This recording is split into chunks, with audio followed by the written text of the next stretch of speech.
Good evening, Crime Talk aficionados. My name is Scott Reich, and this is Crime Talk. Yes, we're not in a suit. We have very limited court appearances this week because it's near the end of the year. Now, what do we have going on this evening? As I was getting ready to do my Tuesday night after dark show prep, what happened? Literally 15 minutes before we started. Some breaking news, perhaps? That's right. The Crime Talk official breaking news sound right there. What happened? Mark Means has been disqualified from representing Lori Vallow. You heard it here first. This is literally news. It's only about 16 minutes old because we got it about 15 minutes ago.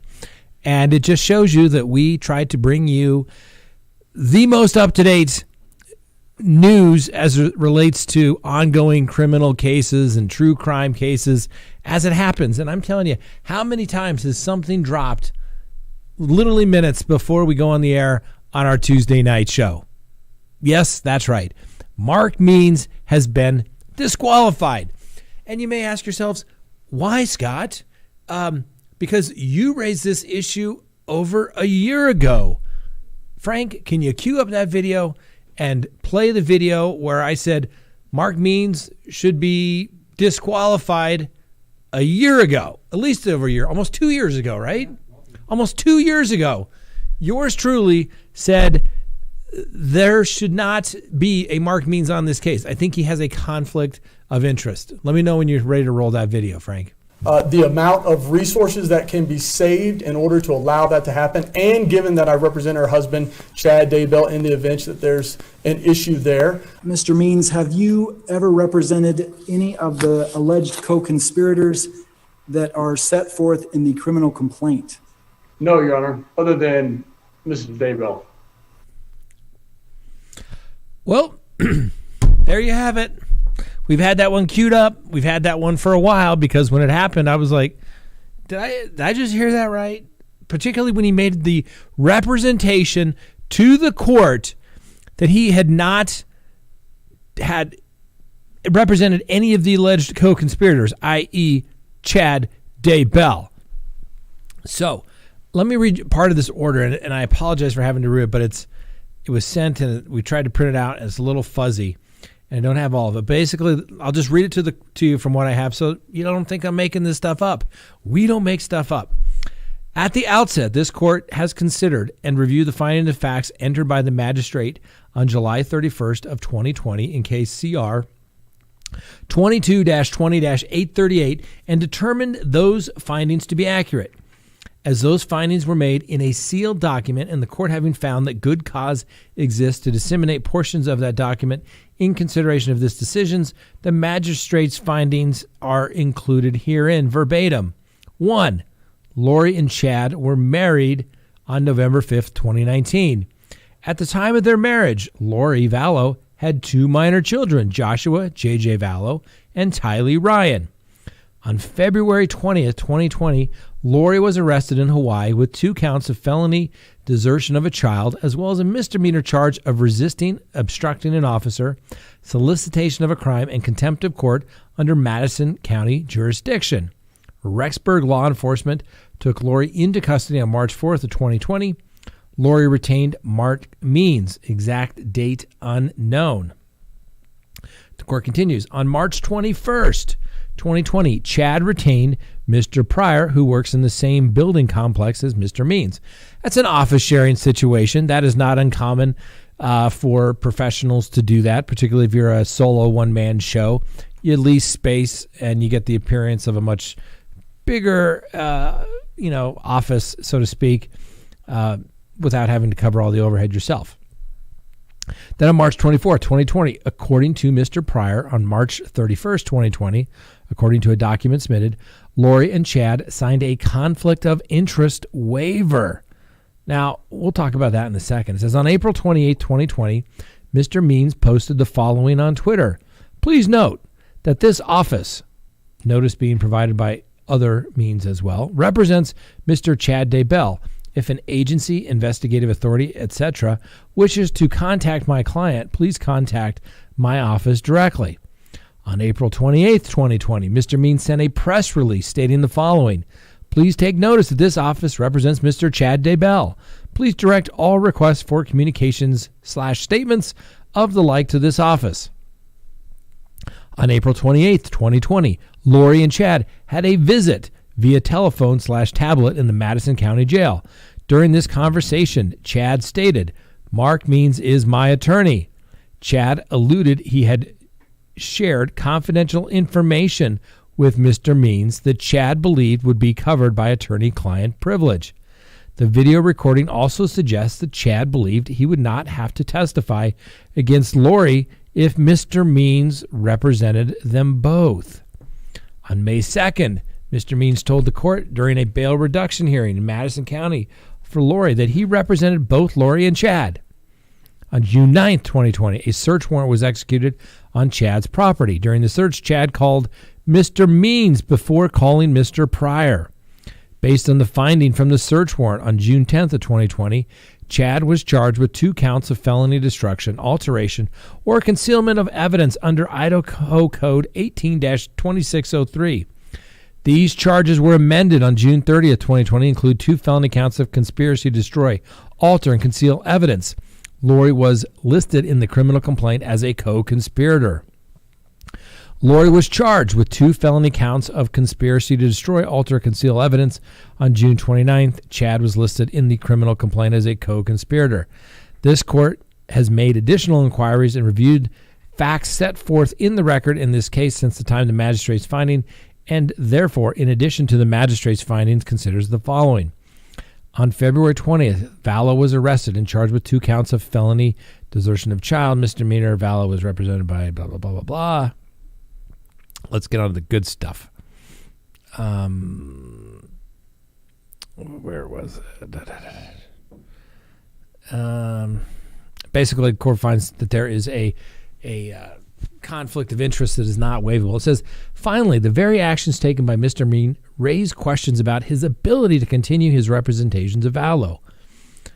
A conflict analysis is an analysis of whether the decision of counsel demonstrates their ability to uphold their duties to clients, past and present. Mr. Means has potentially made himself a witness in the case by filing multiple pleadings in the form of declarations containing factual assertions of Mr. Means submitted under penalty of perjury. That unusual manner of practice has further caused the court to be concerned about the effectiveness of Mr. Means' representations of Vallow in this case. Interesting. Also of concern is a possible intentional or unintentional waiver of Vallow's attorney-client privilege where Mr. Means has submitted to the record purported facts from statements Vallow made to Mr. Means under the umbrella of the privilege she enjoys while she has been deemed incompetent to proceed. This is precisely the situation that ethics rules caution against, and the rules stress that lawyers should avoid becoming witnesses in their clients' cases. That's right. If you can't be the lawyer and a witness at the same time. That's why you take investigators. You almost do nothing without a witness in a criminal case. Unbelievable. I mean, we'll continue on and then we'll talk about it. It's unbelievable. The court finds an actual conflict exists in this case due to Mr. Means' former representation of Daybell and the timing of that representation, and Daybell's waiver is insufficient to overcome the risk of harm in allowing Mr. Means to remain counsel to any party connected to this case. Additionally, Mr. Means' practice of submitting declarations under penalty of perjury have called into question his ability to competently and effectively represent Vallow going forward despite the pending stay in this case. Finally, the court is balancing the rights of Vallow to counsel of her choice and her present inability to be thoroughly examined to ascertain whether she could knowingly, intelligently, and meaningfully waive her rights to conflict-free, qualified counsel given the potential for a penalty of death she faces in the crime she is charged with. must cautiously act to protect her rights. On balance, because conflicts questions should be addressed by all trial courts, blah, blah, blah. And then I don't have that following page because I haven't got the whole order yet. But that's the meat and potatoes of it. Conflict. Conflict, conflict, conflict. Frank, can you play that video one more time? And let me tell you why it's so important. Play the conflict. Dun, dun, dun, breaking news. Dun, dun, dun, right? The amount of resources that can be saved in order to allow that to happen, and given that I represent her husband, Chad Daybell, in the event that there's an issue there. Mr. Means, have you ever represented any of the alleged co-conspirators that are set forth in the criminal complaint? No, Your Honor, other than Mrs. Daybell. Remember when Mr. Wood kind of scratched, he kind of like, really? Am I hearing that correctly? Because I was doing the exact same thing at that point, because I remembered that court date where he basically said, I only represent Lori Vallow, when he stated previously that he had represented the husband as well. So what does that really mean? Well, like I said, for nearly 2 years now, yours truly has said this guy should not be on the case. And now he's off. And I feel a little vindicated because I got some heat from some people who said, Scott, why are you being so mean to Mark Means? He's obviously just doing his best for Lori Vallow. Why are you criticizing him so much? You're not criticizing Mr. Pryor. No, I hadn't.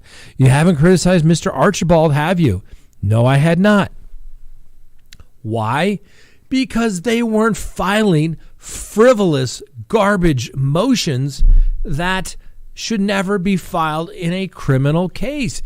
I don't know where he thinks he was coming from when he was filing this. I am going in January, starting my 27th year as an attorney. I've never seen motions filed like that in a criminal case whatsoever, where he's filing declarations that this is true. And it just made absolutely no sense to me whatsoever. And when the court says he's concerned based upon the filings, and I quote, this is not just Scott Reich being mean to Mark Means, because I don't think it was being mean. I mean, I think there was one time he said, yeah, he did something right. I think he waived the preliminary hearing. Good call. But when the court says that unusual manner of practice has further caused the court to be concerned about the effectiveness of Mr. Means' representation of Ms. Vallow in this case, and then the intentional or unintentional waiver of attorney-client communications has submitted to the record purported facts from statements Vallow made to Means under the umbrella of the attorney-client privilege, right? I mean, I hate to say it because I don't like saying I said it, but I'm going to say it. Told you so. I'm just a little surprised that it took so long. This literally was an issue that could have been resolved 2 years ago. 2 years ago when this case was originally getting going. And the court made a factual inquiry on the record. Mr. Means, have you ever represented any of the co-conspirators? No, just Miss Lori Vallow. So not only do we have a situation here, and remember, this is what happens when you start throwing the big E word around, and the big E word in the legal profession is ethics. When you start throwing the big E word around, saying the other side is being unethical, which is what Mark Means did through the entire process of this case. The prosecutors were mean to him. They were tampering with witnesses when they interviewed him. You name it. He was throwing the big E word around, unethical all around. And then it turns out he may have violated it. And guess what? I would not be surprised if Mark Means gets a grievance out of all of this. First, you have a duty of candor towards any tribunal in which you appeared before at the court. And clearly he made a material misrepresentation towards the court regarding his representations of Chad Daybell. That's a problem. Then you have the alleged purported release of these statements that he filed in these, verified documents that he was filing under seal. There were just weird ramblings of information about representation and saying that other people had done all this unethical stuff. And I don't know. It was just a very, very bizarre. Some people said, yeah, Scott, I totally agree with you. Other people were of the mindset that, Scott, why are you being so mean to Mark Means? He's just, he's zealously representing his client. Well, I'm glad it's just not me. And I'm not the only one who's saying, why is he filing these documents? Even if some of this stuff were true, you save it for proceedings to be, for cross-examination at a future date. You simply do not file this stuff. And then when the court says, Mr. Means' practice of submitting declarations under penalty of perjury have called into question his ability to competently and effectively represent Vallow going forward, despite the pending stay in this case. Everything I've said, wasn't it?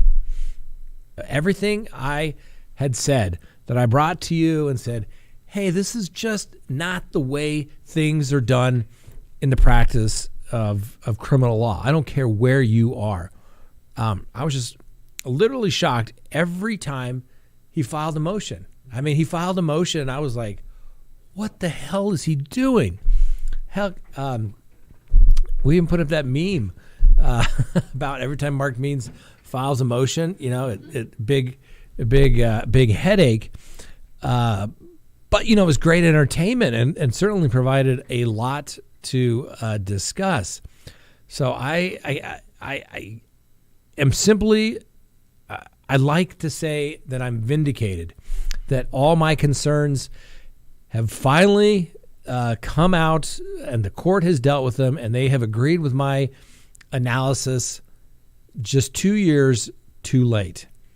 2 years. So we could have had, who knows, we could have moved this case along so much faster over the last 2 years.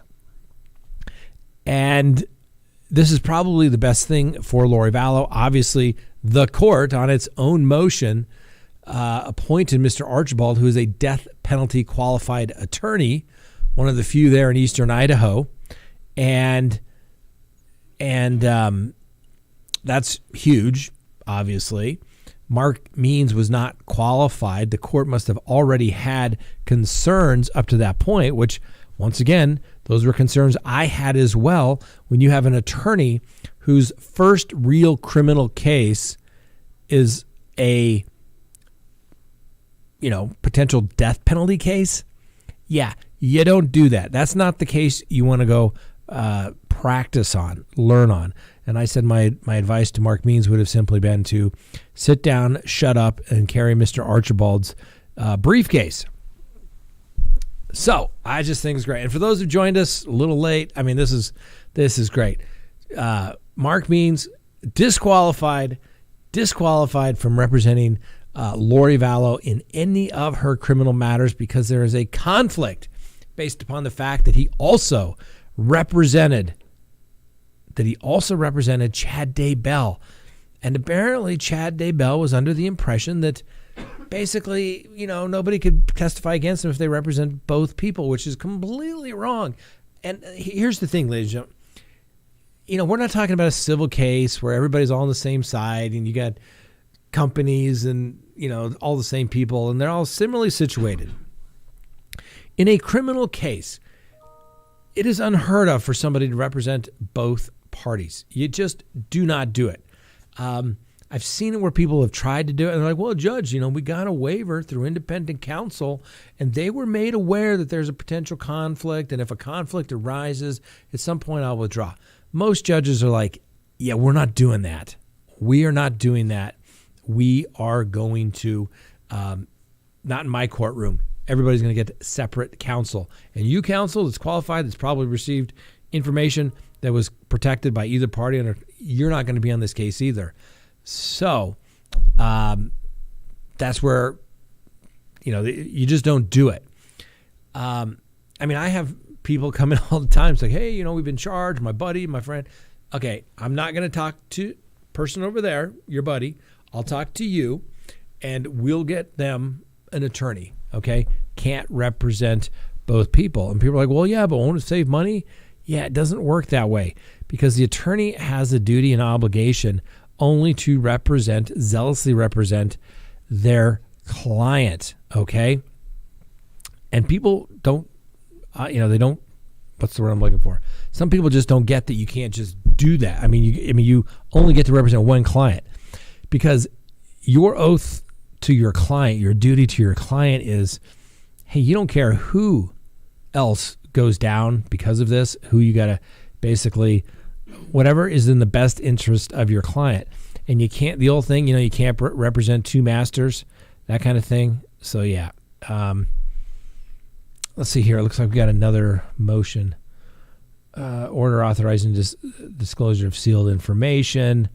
This was in regards to the magistrate court's finding, and they said that the public interest prevails over prior order prevented the dissemination of such information. And all this wasn't really in response to the motion filed by the district attorneys in this case, basically when I think they'd simply had enough of Mark Means and his games. And I hate to say it, but he was playing games. I don't know what the hell he was doing. None of it made any sense. It was like he had never tried a serious criminal case in his life. That's right, because he hadn't. Like I said, and I'm not saying I told you so. I just like the fact that, what's the word I'm looking for? I was vindicated. I just wish that it hadn't taken 2 years. The case could have progressed. Hell, if you look back now, had somebody said, hey, listen, tell me the truth here. What did you do? And, you're charged with the original counts, the desertion of children, right? And then you're charged with destruction of evidence. Well, the question comes, why didn't you get in there and plead guilty, right? I think jeopardy would have attached. They knew about it, same set factual scenario. I think I would have tried to do that. They blew it. That's not uncommon when, they mischarge you, but it all comes out of the same set of circumstances. You see a lot of classic stuff where, they charge it as a misdemeanor, which should be a felony or what have you. You're like, ooh, let's get in there and do that right away. Yes, we plead guilty, open, no plea bargain. Let's just do it today. I have a right to do so. I'm doing it. Because you have to be aware of what's going on. And, it really makes you wonder. It also makes you wonder in this particular case if Pryor, who office shares with him, now wouldn't that's going to be an interesting situation in the, little kitchenette there tomorrow when everybody's, getting their bagels and donuts or their cup of coffee in the kitchenette. Hey, Mark, what's going on, John? Well, not much. Anything new going on? Oh, not much. The judge just called me incompetent and basically said I had an ethical conflict. How about you? Oh, not much. Just a normal thing. Defending this guy on this whole case. So, yeah. It's just a interesting situation. So, I love it. I love it. And the fact that Mr. Means, his own words come back and get him. What do they say? It's always your own words that come back and get you. That's why you got to choose your words very carefully. And when he is saying that he represents Chad Daybell, that's the kind of situation where you just seriously have to. We didn't know about this. This was all under seal, right? But if we had known about this earlier, I would have been jumping up and down even more, stating that Mark Means needs to be disqualified and removed from the case. It just took 2 years when he followed up. And when the court says, I'm telling you, oh my gosh. I mean, when the court says an actual conflict exists, in this case due to Mr. Means' former representation of Daybell, and the timing of that representation of Daybell's waiver is insufficient to overcome the risk of harm in allowing Mr. Means to remain counsel to any party connected to this case. Additionally, Mr. Means' practice of submitting declarations under penalty of perjury have called into question his ability to competently and effectively represent Vallow going forward, despite the pending stay in this case. I mean, seriously, the judge, Mr. Nice Guy, Judge Boyce, simply called into question his competency and effectiveness of being an attorney. That's not a good thing. I mean, that's going to sting a little bit. That's going to say, oh, look at this, hot off the presses. Look at that. Frank and Julie, the hardest working people in show business. Let's see what other little tidbits of information. All right. This is the introduction. Actually, this is a much cleaner copy. Should we put it under just so people...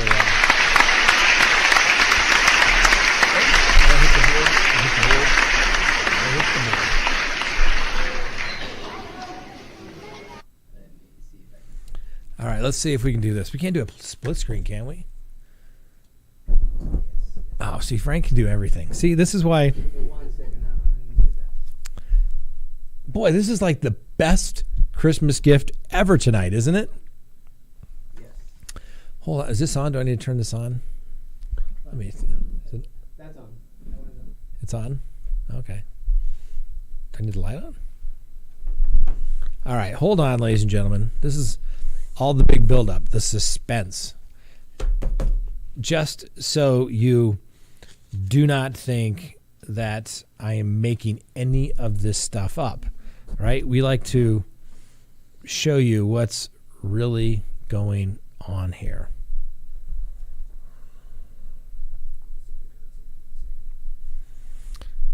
Okay, hold on. Frank is working his magic. And we're going to be able to put up the entire...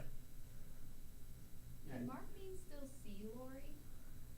No? Well, I mean, unless they're friends. Good question, Julie. Okay, all right, here we go. So here's the document. I think we must have a little smudge or something on the little thing here. Let me see if I can fix that. All right, maybe a little better. Okay, so here we go. This was filed just this afternoon in the Judicial District of Fremont County by the Deputy Clerk today at 4:38 p.m. And the court states that on July 27th, the state of Idaho filed a motion objecting to the entry of Mr. Means as counsel for Lori Noreen Vallow and requests this court to conduct an inquiry as to whether Mr. Means has a non-waivable conflict, to deny the entry of Mr. Means as counsel in this case, and to appoint capital counsel for Vallow. To support its motion, the state filed a memorandum including 3 exhibits and an excerpt of sealed filings of fact entered in case CR 2838. Afterwards, the court heard the parties in a closed hearing on September 8th, where the state submitted Exhibit 4, an audio file of April 28, 2020, recorded jail calls between Vallow and Daybell for an in-camera review. Thereafter, the court determined an inquiry was necessary to assist the court in determining the merits of the state's contentions that Mr. Means' ability to adequately represent his clients were compromised due to the alleged conflict. As a result of the October 8, 2020 hearing, the court conducted an in-camera inquiry with Vallow's co-defendant, Chad Guy Daybell, to ascertain whether Mr. Means had ever represented Daybell such that all the purported representation rose to the level of an actual conflict, and whether the conflict was waivable or non-waivable. That's interesting. Daybell is currently represented by attorney John Pryor, who was present with Daybell during the inquiry. Wow. I mean, the court asking the co-defendant to come on in. Jeez. Having considered all of the submitted briefings in both Fremont County cases, and they list them, as well as the findings of fact and conclusions of law entered by the magistrate in the previous case where this issue previously arose, and having heard the parties in multiple hearings address the concerns raised by the state, the court orders now the following. And this is what I went over previously as the court request considered the review of the findings of fact, and they talked about the timeline, the fact that that Mark Means had put on his website various information stating that he in fact represented Mark Means represented Chad Daybell, Then they made additional facts. Said on February 20th, 2020, Vallow was arrested and charged with 2 counts of felony desertion of children, Tyler and Ryan. Initially, Vallow was represented by Sean Bartholick. However, Bartholick notified the state that in the event Vallow was charged with a crime, he would not represent her. Then sometime in late February or early March, Chad Daybell, let me flip to that page, Chad Daybell retained Mark Means and paid a sum of money to him to represent his wife, Lori Vallow. Mr. Means entered his appearance in Lori's Vallow counsel on March 4th in case CR 33-20-302 as co-counsel with 2 other attorneys who no longer represent Vallow. Later that month, on March 21st, 2020, attorney John Pryor began representing Daybell. Mr. Pryor previously confirmed that representation date to Magistrate Judge Eddings, although no written notice of appearance had been filed as of that date by Mr. Pryor because Daybell had no case pending against him at that time. Subsequent to Mr. Means entering his appearance, establishing his representation of Vallow, and also after the date Mr. Pryor indicated he represented Daybell on April 28th, Mr. Means communicated to the public through social media that he represented Chad Daybell. The communication state, this office represents him. We're not going to go through all of that.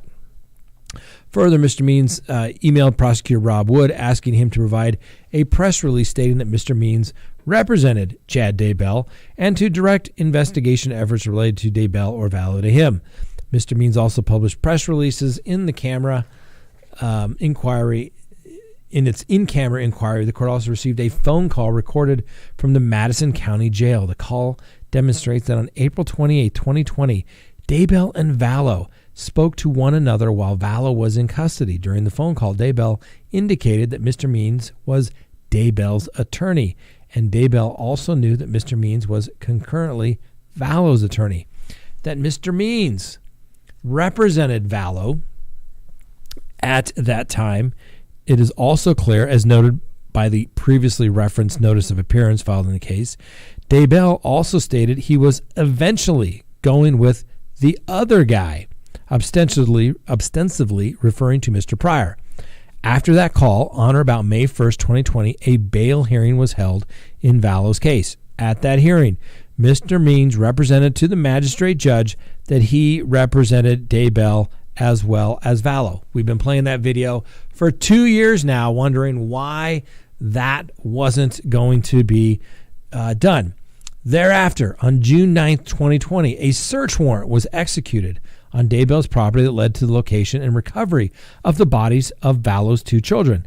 The state submits that upon law enforcement's arrival at Daybell's property, Daybell called Mr. Means and asked law enforcement officers to speak with Mr. Means about the warrant. It is undisputed that Daybell called Mr. Means. However, after its in-camera inquiry, which simply means it's review, not in public, inquiry of Daybell, the court determines that there is a dispute about the content of the call. Daybell was arrested that day in connection to the ongoing investigation into the death of Vallow's children and charged with felony counts in case CR 22-20-755. Then on or about June 30th, Fremont County Magistrate Judge Eddings inquired of Mr. Means whether he had ever represented any co-conspirators listed in the complaint in Fremont County Case 22-20-0838. Mr. Means denied that he had represented anyone other than Vallow. His position was unpersuasive, and Judge Eddings found that Mr. Means had represented both Chad Daybell and Lori Vallow Daybell. Judge Eddings ruled that there was a conflict of interest stemming from Means' concurrent representation. However, Judge Eddings concluded that given the nature of the tenor of the specific charges in this case, the conflict was waivable, provided the defendant furnished valid waivers to the court. Judge Eddings expressly stated his order accepting the waiver was limited to the proceedings in 22-20-0838. So the judge didn't believe his representation to the court and basically said, yeah, I don't believe you, but I'm not going to embarrass you in front of everybody. We've just been waiting for this. But do a waiver. Try to do a waiver. Court continues. There is some question about the validity of the waiver Mr. Means furnished to the court. Ultimately, it is not dispositive of the issue of conflict in the present case and need not be discussed further at this time. On March 2nd, 2021, Mr. Means filed a request for VALO to be evaluated pursuant to Idaho Code Section 18-211 and submitted the bill on the examination to Fremont County. The state challenged that action because VALO had not been declared indigent. On May 21st, 2021, this court determined VALO was unable to pay for the evaluation and VALO was declared indigent. On May 24th, 2020, Fremont County Grand Jury returned an indictment charging Chad Daybell and Lori Daybell as co-conspirators in the death of Tylee Ryan, J.J. VALO, and Tamara Tammy Daybell. The charges for murder in the first degree, the maximum penalties of death. On May 26th, the defendant appeared in magistrate court in Fremont County for an initial appearance. Daybell appeared with his counsel, John Pryor, and his case was set out. Before VALO was set to appear on the record, the court determined VALO had a pending Idaho Code Section 18-211 evaluation, and that because her competency was in question in another case, the state's request for counsel to be appointed would not be considered at that time. On June 8th of 2021, the court found VALO not competent to stand trial and remanded VALO to the Department of Health and Welfare for treatment to attempt to restore competency. On July 27th, under seal, the state filed its motion objecting to the appearance of Mr. Means in the case and raised several issues, including the concerns that Mr. Means was not death penalty certified counsel and that as a declared indigent, VALO had a statutory right to appointed counsel. Accordingly, court appointed James Archibald to serve as co-counsel to Mr. Means while the court asserted the conflict issue raised by the state. Now, why is that interesting, that paragraph right there? One, the prosecution knew there was an issue. They knew he's not competent nor qualified, and the court agreed ultimately as we read on. But remember, the prosecutor has just as much interest in protecting the record and making sure the defendant's rights are protected so that you don't wind up doing this all over again years down the road. It's surprising, though, that this took so long for the record to develop. We're talking, this is back June 8th is when all this really kind of started. And even before that, going back to March, and we're still doing it. So the order continues. Acknowledging the VALO's case was stayed on account of her treatment to restore competency, the court nevertheless held a hearing where counsel for both Daybell and VALO were present. On September 8th, 2021, and ordered Daybell to appear for an inquiry to resolve the conflict issue. Let me see if I can get a better picture of this. To resolve the conflict issue, Daybell and his attorney Pryor submitted to the court on October 8th, 2021 for an in-camera inquiry. Meanwhile, Mr. Means has continued to file pleadings in VALO's case 22-21-1624 as sworn declarations signing his name under penalty of perjury to attest to the fact that Mr. Means has furnished to the court. Notably, Mr. Means filed a declaration motion on October 27th where Mr. Means conveyed information he obtained from his client, VALO, as the declarant and swore under penalty of perjury that the veracity of the statements contained therein. All right, then the court goes on. All right, so this is the facts. This is classic legal writing 101, okay? It's called IRAC. You have the issue, and then, well, first you have to, let's take that back. You have legal writing. They teach in law school. It's IRAC, issue, rule, what's the law, analysis, conclusion. But it really should be FIRAC, IRAC, which is facts. And that's what the court did. It laid out all the facts. Now we're getting to the rule, right? Duty of inquiry. So the court then proceeds on. Legal authority. The court has a duty to inquire about attorney conflicts of interest when it is made aware of particulars of one. Whenever the trial court knows or reasonably should know that a particular conflict may exist, the trial court has a duty of inquiry. This inquiry is required when the court knows or reasonably should know that a particular conflict exists and is not to be confused with the court being aware of a vague, unspecified possibility of conflict. Haven't we been saying that all along? Apparently, Judge Eddings back and originally thought there was a conflict, inquired, and said, well, we can probably waive it. The court then continues. If the court determines that inquiry is warranted, the court's inquiry must be both searching and targeted at the conflict issue. Failure from the court to conduct an adequate inquiry can serve as a basis for reversal upon appellate review. And of course, he cites all this case law that he cites too throughout here. Then we go on here. Sixth Amendment rights. The Sixth Amendment of the Constitution guarantees a criminal defendant the right to legal counsel. Yes, it does. The right to counsel was applied to state prosecution for felony offenses through the incorporation doctrine. This right includes the right to effective assistance of counsel, which is determined by a two-pronged test. To prove ineffective assistance of counsel, the defendant must show that the lawyer's performance fell below an objective standard of reasonableness, and two, a reasonable probability that but for counsel's unprofessional efforts, the results of the proceedings would have been different. Case law demonstrates that an attorney conflict of interest can lead to ineffective assistance of counsel. This occurs if a defendant's lawyer actively represented conflicting interests and that an actual conflict exists, or an actual conflict of interest existed and adversely affected the lawyer's performance. Included in the Sixth Amendment right to counsel is the defendant's right to choose his or her counsel. However, while the right to select and be represented by one's attorney is comprehended by the Sixth Amendment, the essential aim of the amendment is to guarantee an effective advocate for each criminal defendant rather than to ensure that a defendant will inexorably be represented by the lawyer whom he prefers, which means you may got to make sure they're qualified. Representation of more than one criminal defendant in a case endangers special dangers which a court must be aware, and it could interfere with the effective assistance of counsel. The right to one's counsel of choice is not absolute, though it will only be disturbed under the most extraordinary of circumstances. Does this sound familiar? Scott Reich saying this over the last 2 years? Yes, it does.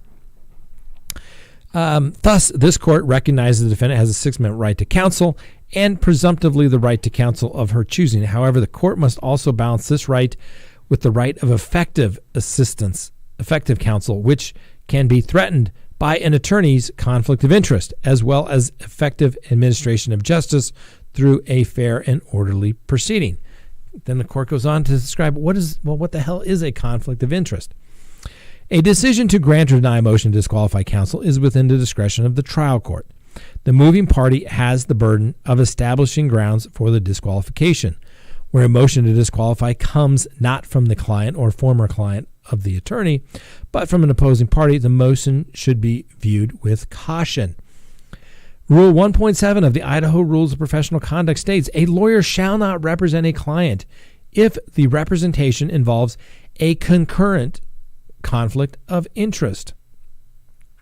A concurrent conflict of interest exists if, 1, the representation of one client will be directly adverse to another client, right? Makes sense.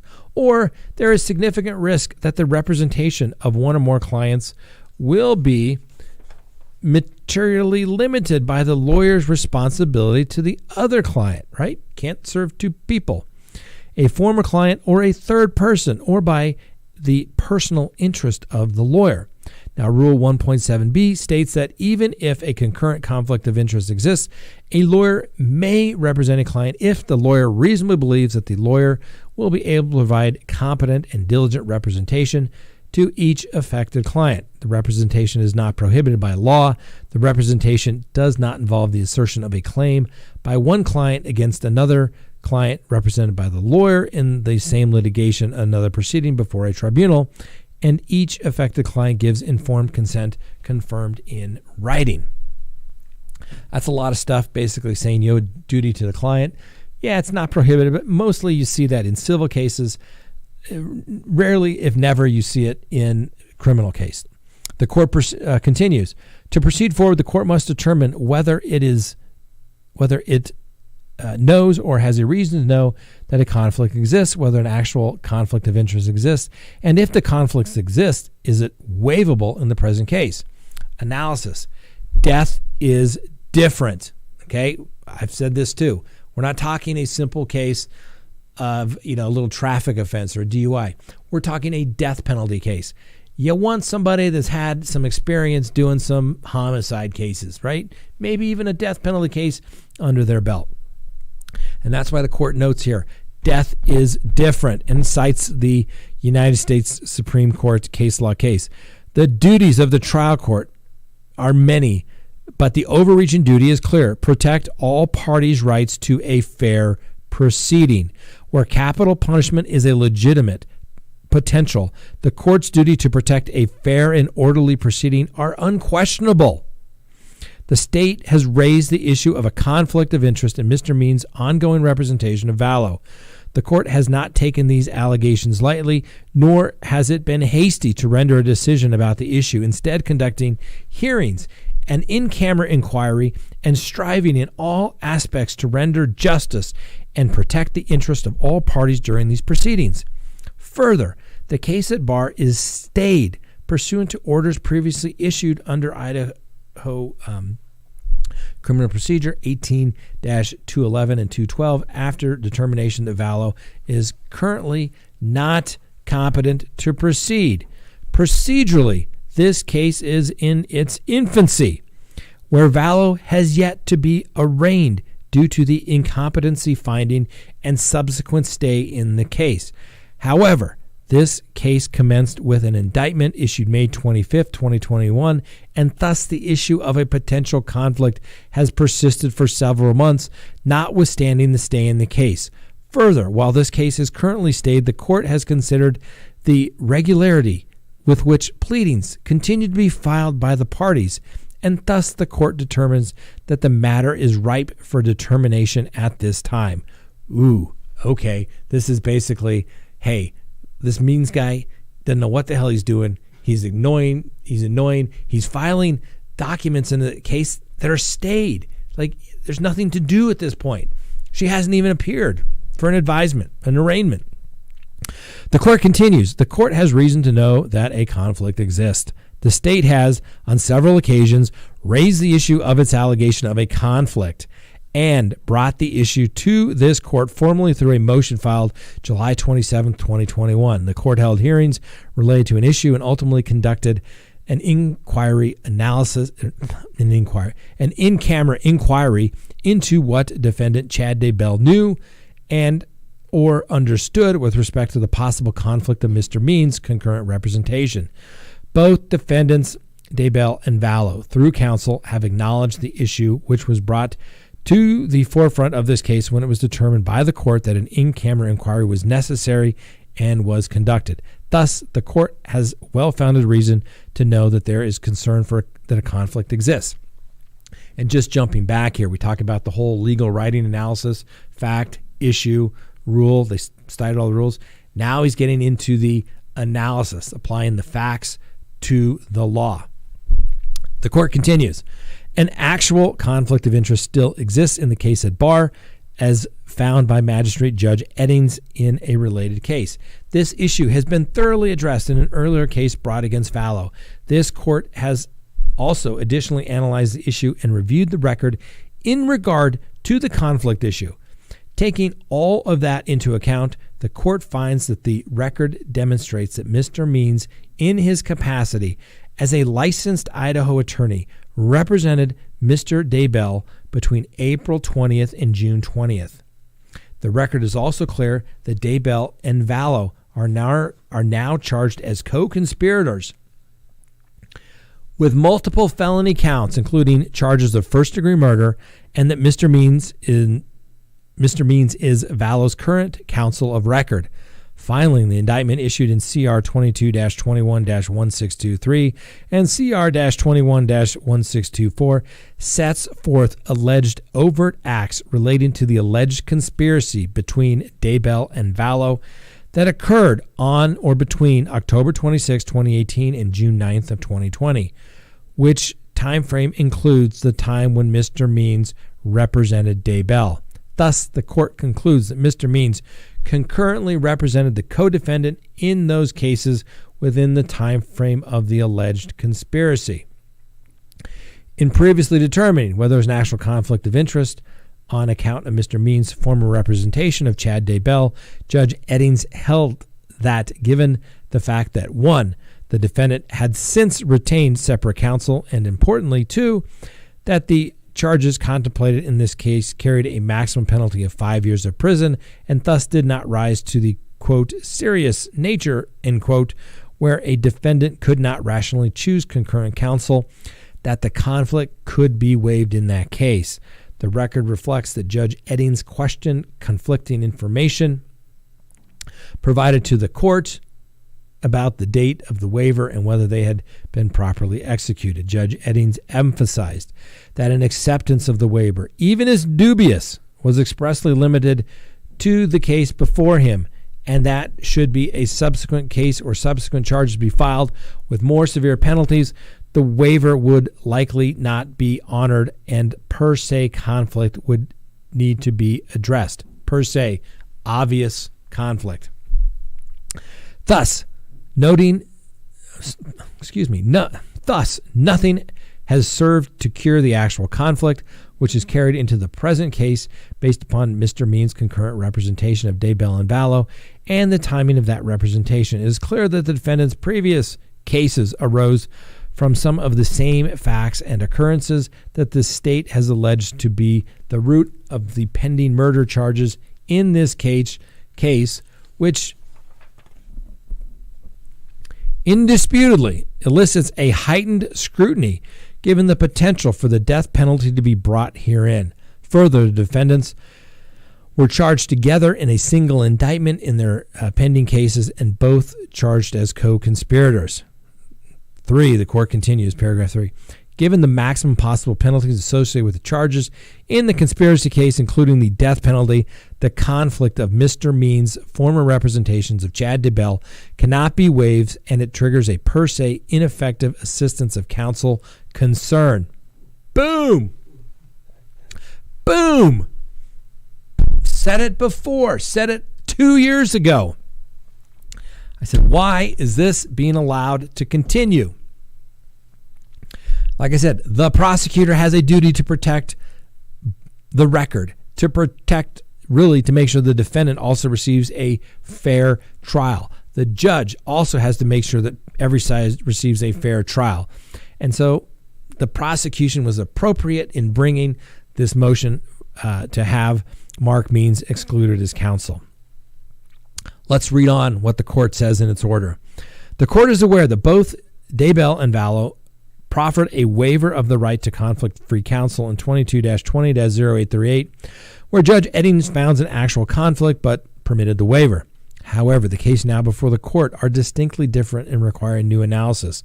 Further, even were this court able to determine that a waiver offered here was effective as knowing, intelligent, and voluntary, a defendant's waiver is not dispositive of a conflict inquiry because courts have an independent interest in ensuring criminal trials are conducted within ethical standards of the profession and the legal proceedings appear to be fair to all who observe them. The court finds an actual conflict. Daybell indicated in the court's in-camera inquiry that he never believed Mr. Means was his attorney. He did, however, acknowledge that he had previously talked to Mr. Means and called Mr. Means when the search warrant was executed on Daybell's property. This occurred prior to the arrest and subsequent charging of Daybell for the murder of Vallow's children and Daybell's first wife. The acknowledged communication between Mr. Means and Daybell, in conjunction with the previously noted representation Mr. Means himself made indicating he represented Daybell, led the court to conclude that Mr. Means did represent Daybell, although the extent of his representation is unclear, because Daybell and Vallow are named co-conspirators. Necessarily, they have an interest adverse to one another, and each has a right to counsel who is free to zealously advocate for each of them independently without that ability being hampered by a conflict of interest. Does that sound familiar? Does that sound like something Scott has been saying for 2 years? Not looking for an I told you so. I'm saying vindicated. We read on. The Sixth Amendment guarantees each criminal defendant the right to assistance of counsel unhindered by a conflict of interest. Case law cited. Given these facts and the charges at hand, the court determines that even if waived by both Daybell and Vallow, the conflict would persist in this case such that Mr. Means' continued representation is untenable. Another consideration weighs into this decision. Capital charges are more than a mere possibility in Vallow's case. As such, Vallow has a right to death penalty qualified counsel if she is represented by a public defender. Mr. Means is not presently certified to represent clients in capital cases. Because death is different, this court must ensure that every critical stage of her case, she is represented by counsel who is able to zealously and competently advocate on her behalf if and when Vallow is restored to competency. The court could conduct an inquiry into her interest in waiving qualified counsel. However, until such time, this court's duty to protect her rights remains. The court has determined the best protection for her exists in the appointment of death penalty qualified public defender, and on August 6, 2021, appointed as co-counsel attorney R. James Archibald. Hello. Court did well in that regard. The decision came in part because of the request of Mr. Means, who had been Vallow's privately retained attorney, for a finding of indigency. Further, her commitment to the Department of Health and Welfare carries with it a presumption of indigency that further leads the court to determine that it was necessary to ensure the order appointing Mr. Archibald on August 6th as co-counsel in this case. And this is where the good stuff's coming. Finally, the very actions taken by Mr. Means raise questions about his ability to continue his representation of Vallow. Concomitant to a conflict analysis is an analysis of whether the decisions of counsel demonstrate their ability to uphold their duties to clients, past and present. Mr. Means has potentially made himself a witness in this case by filing multiple pleadings in the form of declarations containing factual assertions of Mr. Means submitted under the penalty of perjury.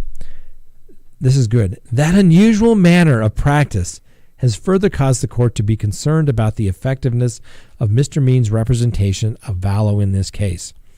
Also of concern is a possible intentional and unintentional waiver of Vallow's attorney-client privilege, where Mr. Means has submitted to the record purported facts from statements Vallow made to Mr. Means under the umbrella of the privilege she enjoys, while she has been deemed incompetent to proceed. This is precisely the situation that the ethics rules caution against, where the rules stress that lawyers should avoid becoming witnesses in their client's case. An actual conflict exists in this case due to Mr. Means' former representation of Daybell and the timing of the representation. and Daybell's waiver is insufficient to overcome a risk of harm in allowing Mr. Means to remain counsel to any party connected to this case. Additionally, Mr. Means' practice of submitting declarations under penalty of perjury have called into question his ability to competently and effectively represent Vallow going forward, despite the pending stay in this case.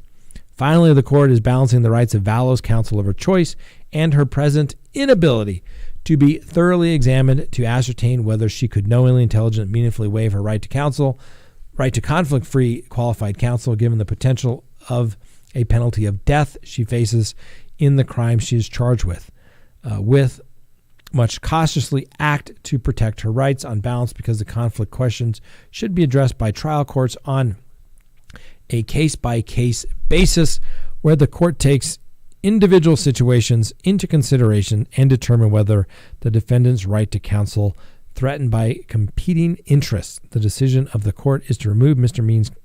Means as counsel to and continue the appointment of R. James Archibald counsel in this case. And then conclusion, right? Got to have in the Iraq analysis, facts, issue, rule, analysis, conclusion. For the foregoing reasons, the state's motion is granted. Mr. Means is hereby disqualified as of today's date from representing Noreen Vallow Daybell in Fremont County Case 22-21-1624 and all matters substantially related thereto. And then the certificate of service that went out to all the prosecutors and all the defense attorneys. Will take out their email addresses there. Sorry, didn't mean to do that. So there you have it, ladies and gentlemen. There you have it. Breaking news coming to you this evening. And what true crime channel brought it to you first? I hate to say it. Well, not hate to say it, but not trying to brag, but it was us. That's amazing. We did it. We brought it to you in its entirety. Sorry to have read it the entire time, but I think that the facts, the analysis, and the conclusion of law by the court is necessary.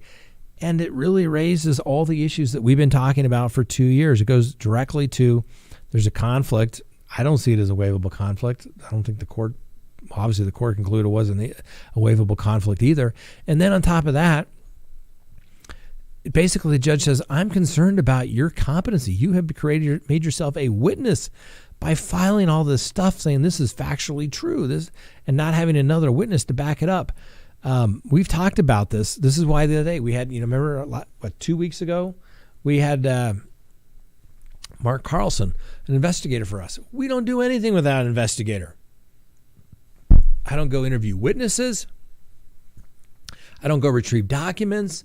We have investigators do it because you cannot be a witness to a case. Otherwise, you get disqualified. And now Mark Means, the biggest case of his career, poof, gone. Now, obviously, there were issues. I didn't think he was qualified to do it. But the reality of it is really that he shouldn't have been on this case from the beginning at all. Yes, you have a right to counsel of your choice, but you have to have effective competence counsel. Hey, thanks for the super chat there, James. Great job reading that stuff. Sorry, I was getting a little tongue-tied there at the end, and grab a quick sip of water as well. So I guess the next question is, and I don't think the court would entertain it, but I wonder if he's going to file a, what's the word I'm saying for it? Maybe going to put the, what's the word I'm looking for? If he's going to file a motion to reconsider, file another declaration under penalty of perjury. Judge, you got it all wrong. You didn't consider this, this, and this. I think Mr. Means, if you're listening, if somebody's listening that knows Mark Means, just tell him to let it go, okay? I mean, we went through this analysis. God, I can't even remember. I wish I knew the date. I know we keep like a list of all the videos and what we talk about. But I remember there was a day. I remember breaking down the rule, saying, why is this guy not being disqualified now? I mean, and it was some time ago. And it just goes on and on and on. And there you go. It's unbelievable. Yeah, let's play that video again real quick just to show everybody.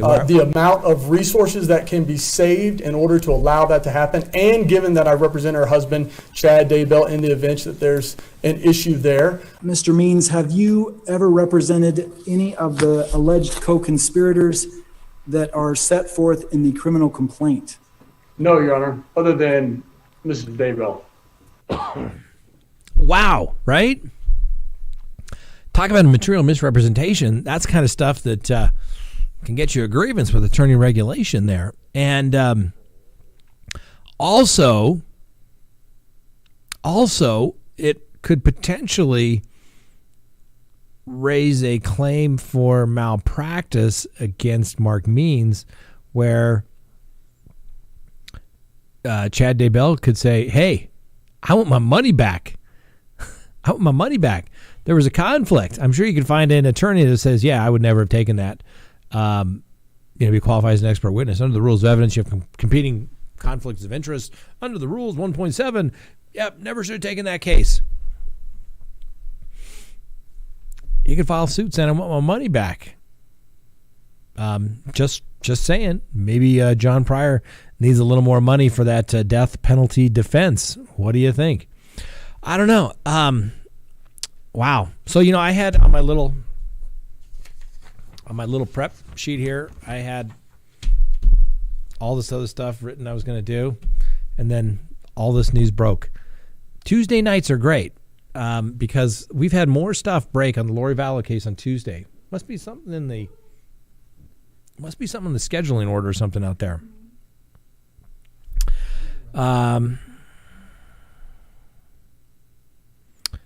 Thanks for covering. I'll have to catch up on the vid. Is YouTube notified me an hour late? Yeah, sorry about that. Every Tuesday night we're here. Usually, unless I got something I got to just do for work, I couldn't believe it. But so Judge Boyce, I was starting to get a little worried about him.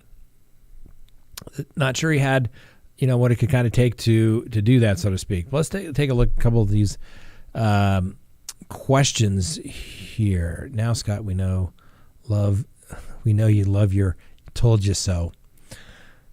I'm not looking for an I told you so, but I'm just saying, I don't know. Maybe they've been watching CrimeTalk. Maybe they've been like, hey, there's an issue. No, actually, this is pretty much basic criminal law 101.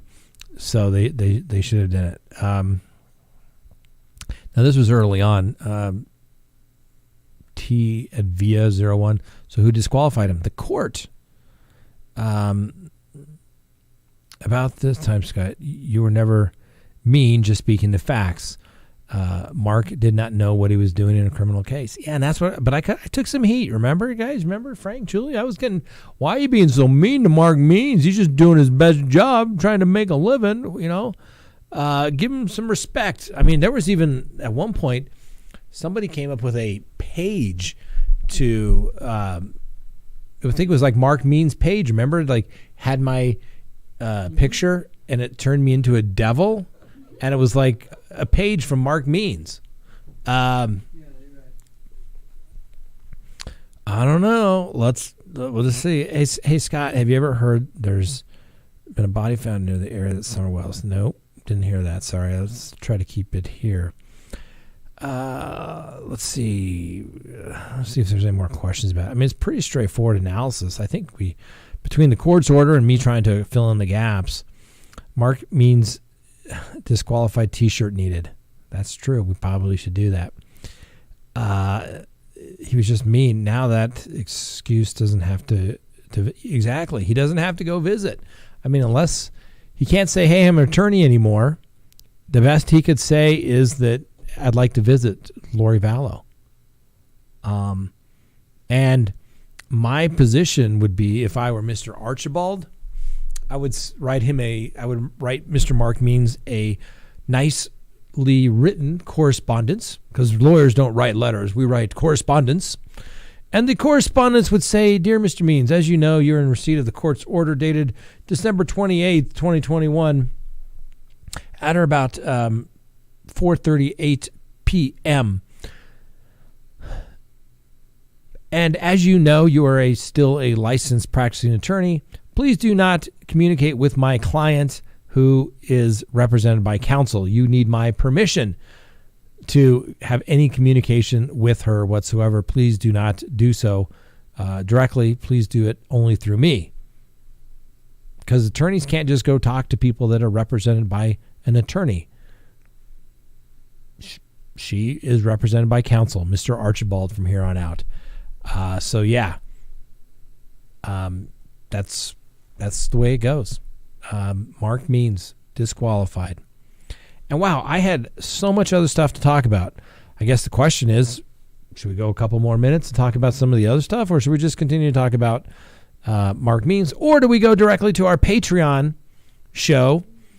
Because, well, that's what, our show on Tuesday night is. We do now it's a little over an hour show, and then we do our Patreon page where our Patreon members get a secret link, which reminds me, Frank, can you send me that link for the lovely Miss Kristen? And then we can have actual telephone conversations, and there's less people, so if you have questions, we can talk about that. And we get to talk about whatever they want because, well, it's their show. They're Patreon members, and they get to do it. And you can join up for a little bit amount of money. And you may say, well, Scott, what do you need be Patreon for? Well, all this stuff, like playing videos, switching over to the Elmo here, so to speak, I wish I could do that. But no, that requires people, right? Julie got this hot off the presses. Frank was able to do all this, get it off. I couldn't do it. There are not enough hours in the day, and we couldn't do either our daily videos or a live. More than likely, I guess I could do the live really quick, right? I just plug it in, but we wouldn't have all the nice stuff that we can do. It's just, I think it's just more professional than if I just tried to do it myself. But that's just me.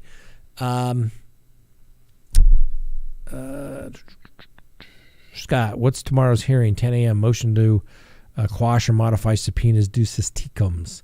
Well, those were motions that were filed, I believe, in the death penalty case regarding various witnesses, but the case has been stayed. So I said all along, you can't do anything.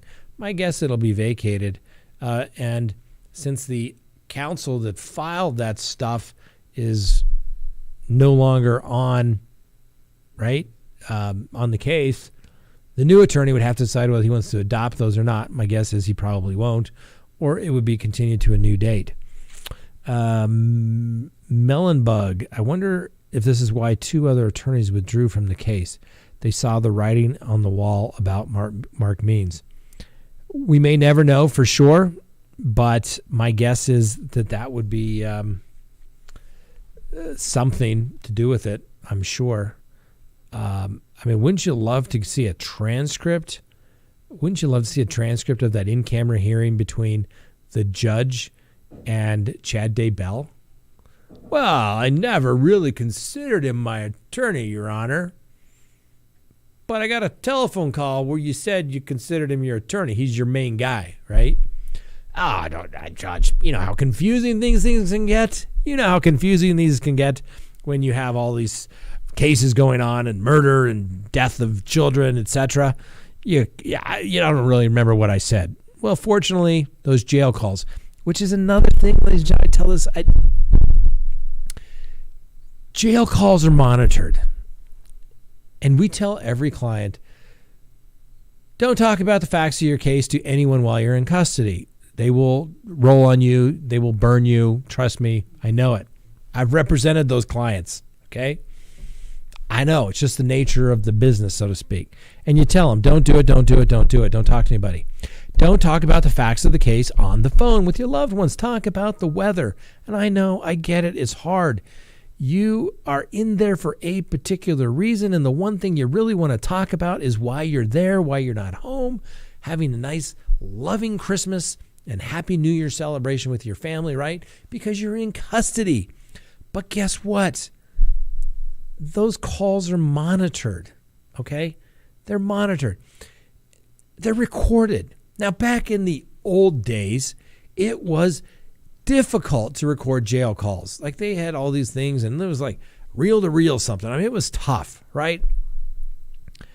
But in today's digital world, it's like downloading a podcast, right? Which reminds me, if you can't watch us live, you can always listen to Crime Talk with Scott Reich on any of your favorite download podcasting apps. So that's how easy it is. That's how easy it is. You can simply download all the jail calls, right?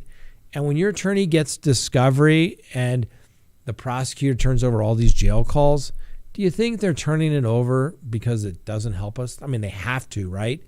But it means there's something there, and they can't wait for us to get it until they hear your client confessing or talking about something other than the weather, right? You can even say, man, my attorney says we can't talk about it.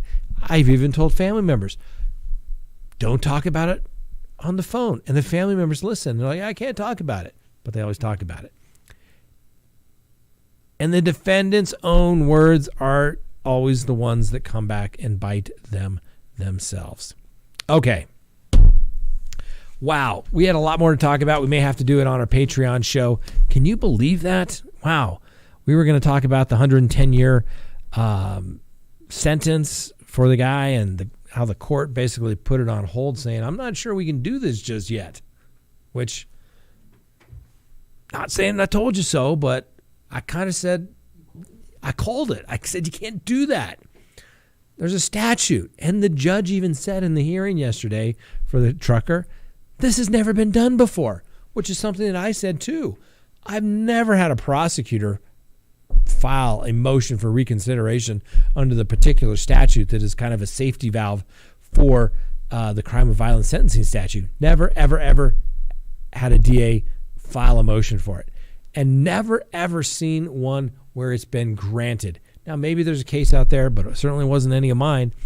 And basically, the bottom line is that the court said, I'm not sure we can do this. You got better brief me on this because there's no precedent for it whatsoever. So the old Rogelio Aguilera Madero's case, the 110-year trucker, he has a hearing set back now on January 13th at 1 o'clock. I'll have to look at my calendar. Maybe I'll just go sit and observe it. I think it's going to be on WebEx, but we can't bring you WebEx. So what's the best thing? Well, probably be there in the courtroom itself. But who knows the way things are going these days? You just never know. And, of course, the Ghislaine Maxwell case, the jury continues to deliberate. I mean, today's Monday, so they had 2 days last week, 2 full days this week, and the judge kept them late so that they can deliberate because she wants to get them done. Why? Because they are concerned about COVID and having to make everybody quarantine. Can you imagine if everybody, would have to quarantine? And, I mean, they'd have to come back in like 2 weeks to deliberate. Oh, my gosh. Couldn't believe it. All right. Well, ladies and gentlemen, it's that time. We got to go do our Patreon show because we love our Patreons just like we love you all. But we got to go do our Patreon show. A couple of things before we go. Just want to thank everybody. Right before Christmas, December 24th. Yes, we got our Christmas gift early. We went over 200,000 subscribers. So we want to thank all of you for supporting us. Obviously, we could not do that without all of you. Now, if you'd like to tell a friend, share it. Let's get us up to 1 million. That would be fabulous. What's another 800,000 subscribers? Think we could do it by the end of the year? I wish. This would have to go super viral. But share it with your friends because who gives the best legal analysis out there? Me. Who tries to tell you not what to think, but let's talk about how to think? This channel. Because we want people to think on their own and look at the law the way it's supposed to be written and applied, right? Apply the facts to the law. Do your analysis just like Judge Boyce did. And try to make those decisions with neither passion nor prejudice, just the law. It's a little more difficult than you think it is sometimes. And then it really gets tricky is what happens when, if you do the analysis and it doesn't comport with what you thought should be the right thing to do, but you're trying to be intellectually honest about it. Makes you think. Does it not? Yes, it does. All right. Who else should I should thank? Obviously, our Patreon, all our subscribers here. Big shout out to Mama Pink, who sent a package to Miss Winnie the Bulldog. We'll give her a thanks on the Patreon as well. Always appreciated, but never requested. Thank you very much. All right. Have a wonderful, wonderful night. Before we go, as we head out, Frank, let's play that video one more time of Mark Means making the material misrepresentation to the court. The amount of resources that can be saved in order to allow that to happen, and given that I represent her husband, Chad Daybell, in the event that there's an issue there. Mr. Means, have you ever represented any of the alleged co-conspirators that are set forth in the criminal complaint? No, Your Honor, other than Mrs. Daybell.